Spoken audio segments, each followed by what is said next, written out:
John Sinkfield. Welcome to If Testimony Was a Person, presented by Help to Adjust Inc.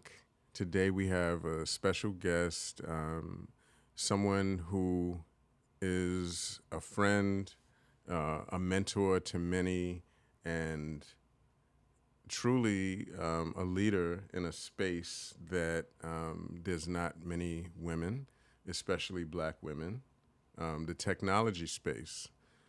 Su Chen is the owner and or co-owner and founder of TeamLogicIT. In any environment, you can be the IT manager, and additionally, CEO of SAC Properties, Real Estate, and SAC Interior Design. Correct. Right, that's a heck of an introduction. Welcome. Thank you for having me. So, how did a young girl from Queens become this person that is a Jane of all trades, so to speak? So, I might say that you are a information technology expert, and you have a management company for that. Then you are a construction worker, electrician,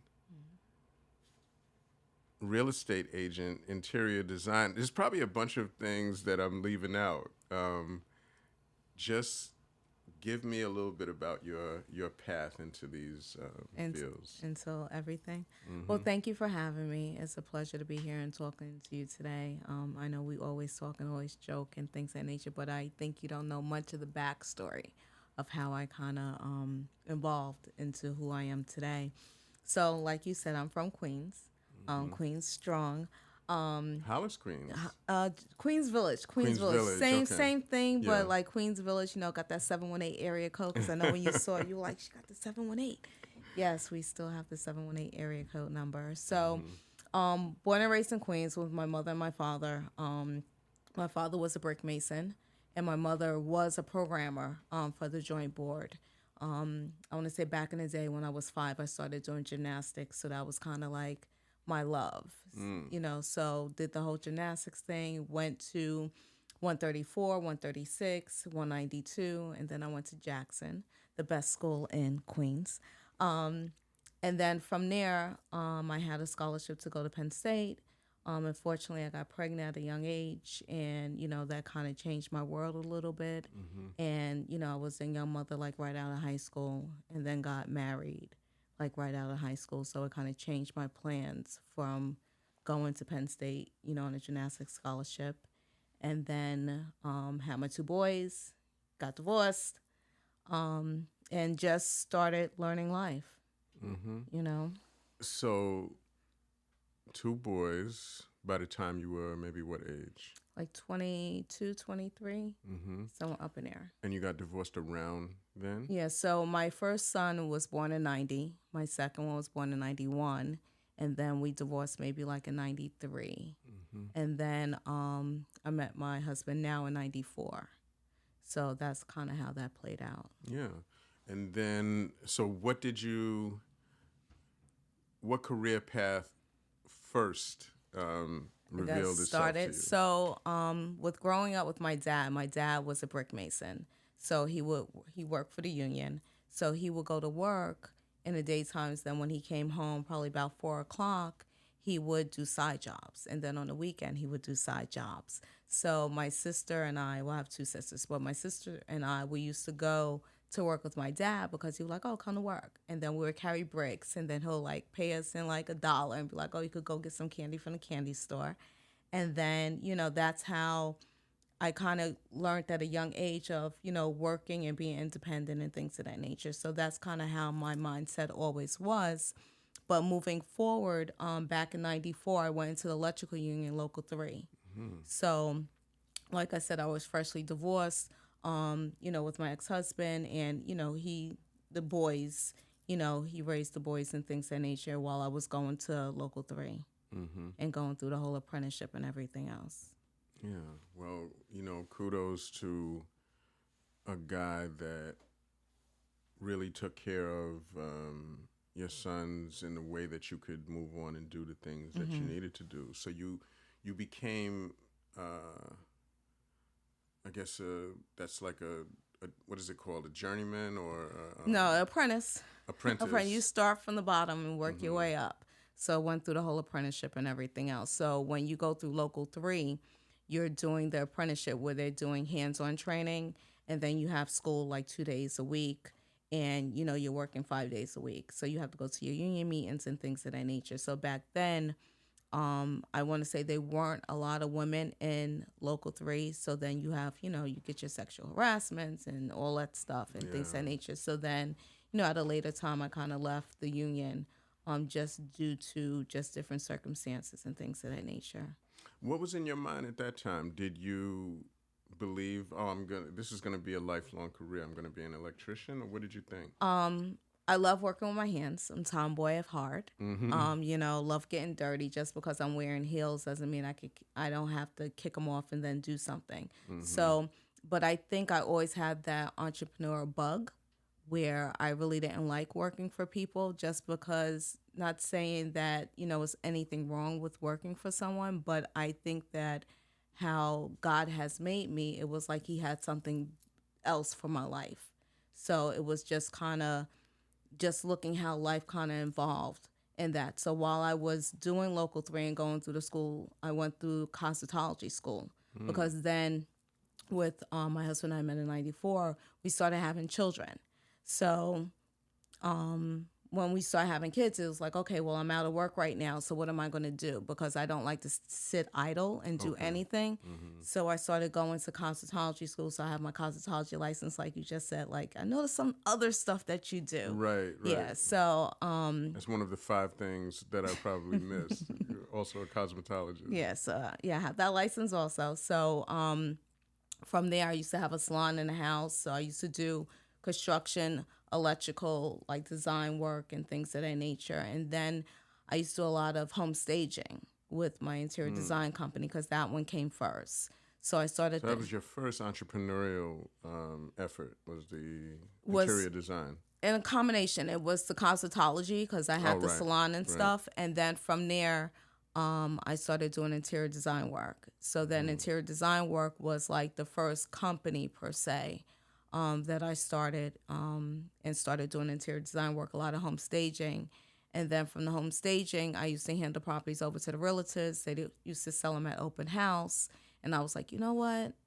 I need to get my real estate license. Yeah. So I got my real estate license. And back then, you could get your broker's license in that year, just as long as you had your points. So then from there, I got my broker's license and then opened up my own firm. So that was the SAC Properties. Yeah. That's excellent. I mean, so the idea that the real estate space was really not dominated by people in their 20s and 30s, and may have even been male dominated. What did that make you feel at the time, if anything? With the real estate or with the Local 3? Real estate. The real estate. Yeah. The real estate. I think when I first started coming with the real estate, I was with Caldwell Banker. And the reason why I went to Caldwell Banker is because the person who sold us our house, we bought the house from him. I was like, he was really cool. Let me go to him. But what I found when you started, going to these bigger firms, nobody really wanted to help you. It was all in, okay, this is how I make my money, so I really don't want to educate you and help you. And then exactly. And then as a new agent, you just got your license, so you're wet behind the ears. You don't know what to do, how to start, what's the right way to do real estate, what's the wrong way to do real estate. So, you have to kind of learn fast and kind of educate yourself and kind of find some mentors and that sort of thing. But I think with having a combination of the interior design company and having like my whole foot immersed in that pond first, and then transitioning over to the real estate, it kind of brought it full circle, because I was able to kind of bring those clients from the interior design to the real estate, and then build other relationships with just different professionals to, build business that way. Yeah. Speaking of building relationships, this is your, I would say, your strongest ability. It's your superpower. Thank you, thank Building you. relationships. Here in Long Island, there's a lot of people I think that are business people, including myself, that just keep their nose to the ground and do the daily work. But the connections in the community are very important. And so we always think about networking meetings and the fact that you can go and meet people, but sometimes those relationships don't develop. You just meet people and you go on about your way. But where did you learn that it was important to really connect people and build relationships? So just give me your perspective about it. I would say I don't know really where it came from. I Mm-hmm. think sometimes God kind of puts like little gems inside of you, and then it kind of waits to open like a present in a sense. Mm. So I would say, growing up, I won't say I was an introvert, but I love spending time with myself. I have to cough. Excuse me. I love spending time with myself. So as I got older, my passion was always to help people. So when you say like building relationships and kind of networking and things of nature, it all kind of comes full circle because with the real estate, you're meeting people, you're going out, you're taking them out, excuse me, and you are meeting their families. Yeah. So even my business partner now with the Team Logic IT, I met Verlin because I sold him a house. I want to say like 13, 14 years ago. And once I sold him the house, I renovated that same house. And just having the trust in me to like, just because we went into the ugly house and it didn't have all the things that he wanted, you have to kind of see that vision. So with building that relationship, it wasn't just like I sold him a house and then said, okay, since sold you this house, I made my money, let me get rid of you. That relationship kind of built. So back then he was doing, I want to say help desk support and things of that nature. And I always had my little networking niche of people that I knew. So if I knew somebody that had an issue with their computer, I referred them to Verlin. If I had somebody that had a plumbing issue, I had the plumbers, so I refer them to the plumbers. If you needed a lawyer, I had a lawyer. So I always kind of had that little niche, like even back then, but it's grown to where it is now. Mm-hmm. It's excellent. It's excellent. It's really, you know, I think that it's a underestimated um, gift to put the right people together because we all do better when we have the right people that we can go to. Think about the businesses that I know. A lot of people go to the internet and just search for someone to do Mm-hmm. whatever they need, whether it's IT or whether it's advertising or whatever. But there's people right around us that are community minded, and Amen. it's wonderful, to put people together in that way. So you gave me a little bit of the story of you and your partner Verlin Lane in Team Logic. Mm-hmm. So you sold him a house. Tell me how that relationship develops and the Um, creation of this company. so I would always joke because back in the day when he found me on, he said Zillow. He was like, I want her to sell me a house. I want her to show me some things. So just building that relationship and, over the years, it wasn't something that just came about, because the company, Team Logic, we've been around for about 3 years now. So it was something that kind of, I want to say, happened down the line Mm-hmm. where, we built a relationship. If something was going on with his family because they own a church in Brooklyn, so if there was something going on there and he needed some advice, he'll be like, Sue, can you come down to the church and kind of help, the elders of the church and things of that nature. And again, if I don't know the answer, 9 times out of 10, I have somebody that does know the answer. So it was just building a relationship, get to know each other, how we work. And like, I want to say probably like 3.5 years ago, he was like, I really want to do a company. And then, we were talking about the IT. So then he was like, look at these companies. What do you think? And then, I told him what I thought. And he was like, look, I'm looking for a partner, somebody I could trust. And that's you. Like, would you mind going into business with me? So that's how we kind of built that relationship. Yeah. So, if you were talking to a like 12-year-old girl about the future, potential future for her, what would you say? I tell anybody, even if it's a 12-year-old girl or even an older person, if you find what you love, you have to kind of sit down and have talks with yourself to see what you love and where you want to be in the future. If you find out what you love and you do it, you will always be doing your passion. You always be happy, rather than going. It could be a 9 to 5, or it could be your own company. But if it's a 9 to 5, you have to remember that you're working like 40 hours a week or better, depending on what that 9 to 5 is. And that's not saying it's wasting your time or wasting your life, but if you put that same energy into a company that you own, it could be a successful company, just as long as you have those tools and you get those mentors and you get the people to help you to kind of build that company and that dream that you have. Absolutely, Yeah. that's real solid advice. I mean, IT as a field, IT management. What does a person, formal education? What does a person need?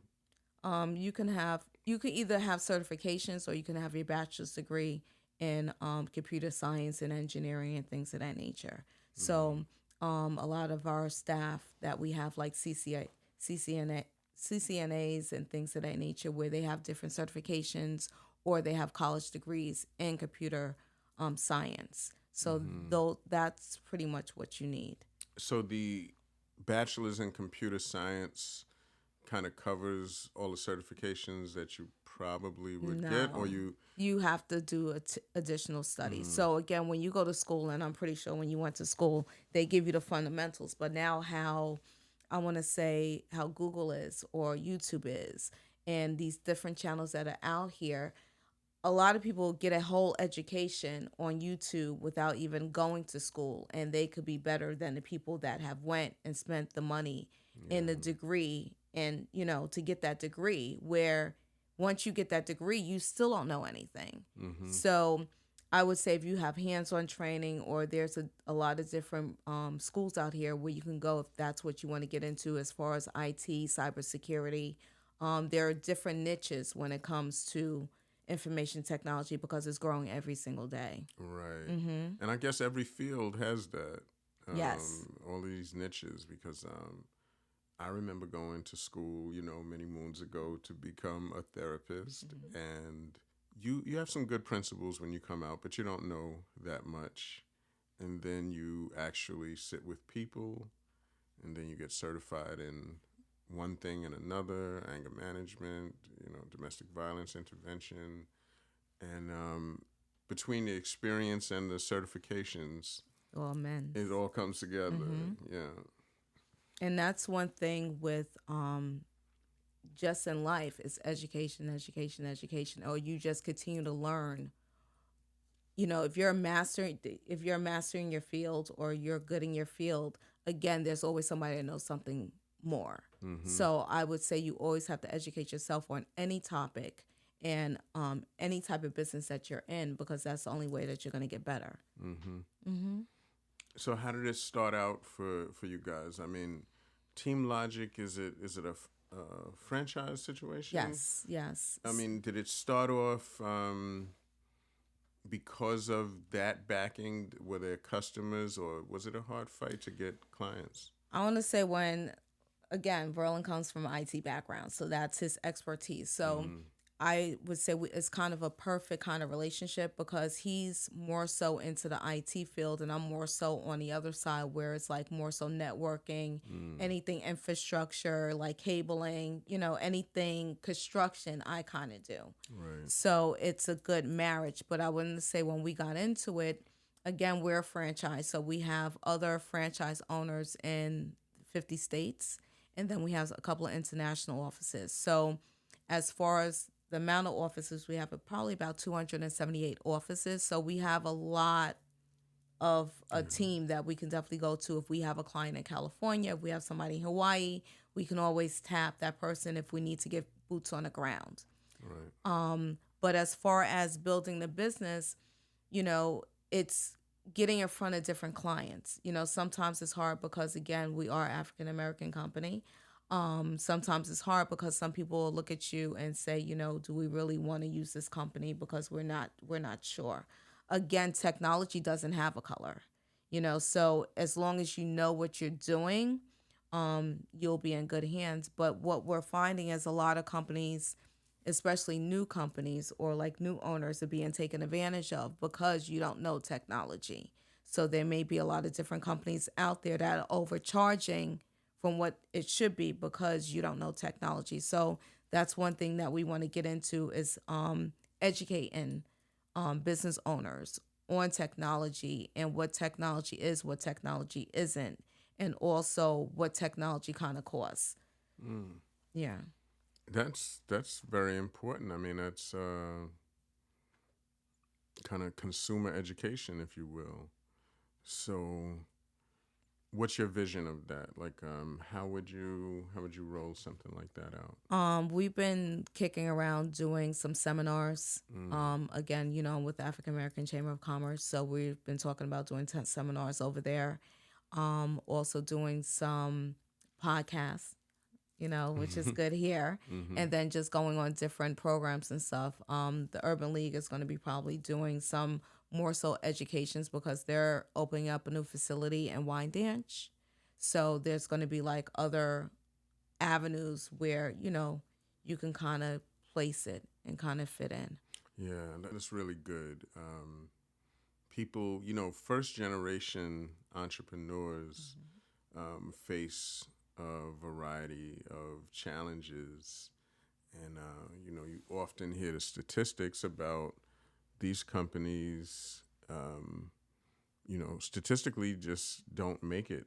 And, or they go strong for a little while and something happens that leads to the decline of the company. So, you know, in any way that you can bring in education that can allow people to do more, to do better, especially first generation companies. It's in my mind an act of service in itself.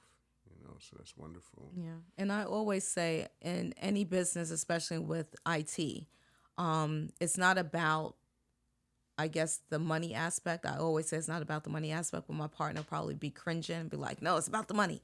Um, it's more so about educating. Like if you call, if it's Team Logic, if it's my real estate company, if my interior design company, if you call, I'm always available to answer questions. I'm always available to say, hey, no, that doesn't really sound right. It should be cheaper than that. Because again, I think where we kind of fall short is we don't share information. And I think if we kind of have that open door policy and you're able to share more information with more people on every topics, like I mean, I have probably like 4 topics I could speak on. If it's cosmetology, if it's interior design, if it's real estate or IT, so that's 4 different avenues. But then I may have some friends that may be, a healthcare doctor, a mental health doctor, a chiropractor, or just an attorney where I could pick up the phone if somebody has a question and say, hey, would you mind talking to this person? And it's not about like a money thing. It's more so about building relationships with people and saying, hey, I built this relationship, my character. And if I'm calling you, it's the reason why I'm calling you because I'll give you anything for free. But if I have somebody that needs help, can you please help them? And I think that's why kind of God put us all here is to help and kind of serve one another, and that's how you get your blessing. So everything is not about monetary where you have to pay somebody for something, because you get your blessings in other ways. Yeah, and I also believe that you get your it all comes full circle. You get your Amen. business, Mm-hmm. you get your customers because after a while, Mm-hmm. people know this person will help. This person is solid and does a good job. And, you don't always have to look to charge somebody something for a favor, because people will remember who you are, what you've done, how you are, and, And how you made them feel. oh, that, That's a big one also, is how you remember how make you them made them feel. feel. Yeah. Because at the end of the day, if somebody's having a bad day and you just give them a smile, or you just give them a tap, or whatever the case may be, is that goes a long way in any situation. Hmm. Hmm. So, this field of IT and related to that, the field of real estate and interior design, and it really it must resonate with people because it's about your environment. When you are in your office, your business environment, um, if IT isn't working, You have a then problem. yeah, nothing is happening for the most part. If you're in your home and there's structural problems or something's happening there, that things are not working right, um, nothing's right with the world. So I mean, you're in a field, you're in fields Mm. that really connect to people's day to day life, and that's very powerful in itself.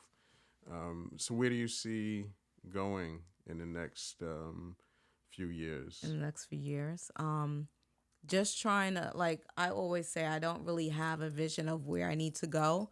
I just wait for downloads from God, and he kind of tells me, he kind of orders my steps, and it's kind of how the best way to explain it's like a spider web.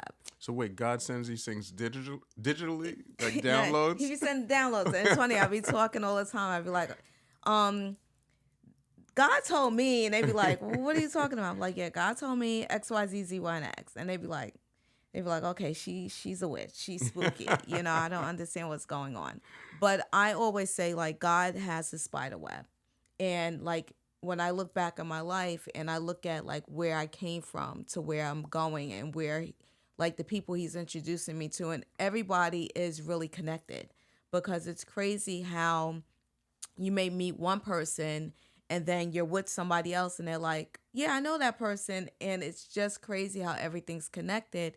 So I just wait to see what he's going to put on my heart and what he's going to put in front of me, and say, okay, this is what you need to do. But anywhere where I can kind of serve and kind of help and push a mission out, as far as any kind of statement, because poverty is a big thing for me. Like I always say, there's a couple of things that I don't negotiate with. You don't negotiate with being cold and being hungry, Mm. because those are two things that some people can't change. If you're cold because you don't have a place to stay, you don't have housing, you don't have a home, and then also with food, like if you don't have food and water, like how are you really going to survive? So like with different organizations, that's why I look at, if it's something like Feed the Hungry, or if it's something with housing, if it's with clothing, that's why I'm in a great position, because when I do real estate, and a lot of times one of the areas that I kind of specialize in is estates. So if somebody passes away, then I kind of step in and kind of help the family with that, because a lot of Mm. people get taken advantage of by a lot of people around them. If a family member passes away and they don't know their rights, they don't know how much they should be charged if somebody's selling their house. They don't know how much the attorney should charge and things of that nature. Not saying that I'm giving any legal advice, but I put you in contact with just different people that I know they're not going to take advantage of you in that time of need that you have. And then also with the things that are in the house, if it's clothing and things of that nature, then that's when, we'll take it over to the different places where they may need clothing, if it's at the church or some other kind of homeless site or donation site, if it's Dress for Success, just different places where, like, everything, like I would say, everything is connected, like with branches. So Yeah. just when you have a platform to be able to give out to certain people, I think it kind of works better in hand. So, like I said, I'm waiting for him to download some more stuff to me and says, okay, you got to go over here. And then that's where I go and that's where I serve and that's where I help. Yeah. Yeah. And you don't look for anyone to label you anything like a humanitarian, but you certainly have that within you. Mm. You know, you treat people like with the care and the and connecting people to what they need, like a person who is just someone who's going around touching human beings and giving healing, and that's a great thing. So Su Chen, Team Logic co-owner, SAC Properties, SAC Interior Design. Um, Too many things to mention in terms of skills and abilities and all around humanitarian. I appreciate having you. Like, share, subscribe to the Help to Adjust podcast. Help to Adjust Inc. is how you get in touch with us on Facebook, Instagram, and others. And, the name of the podcast is If Testimony Was a Person. Thank you, Su Chen. Thank you very much for having me, Don. I It's a appreciate pleasure. you. No rap, no rap.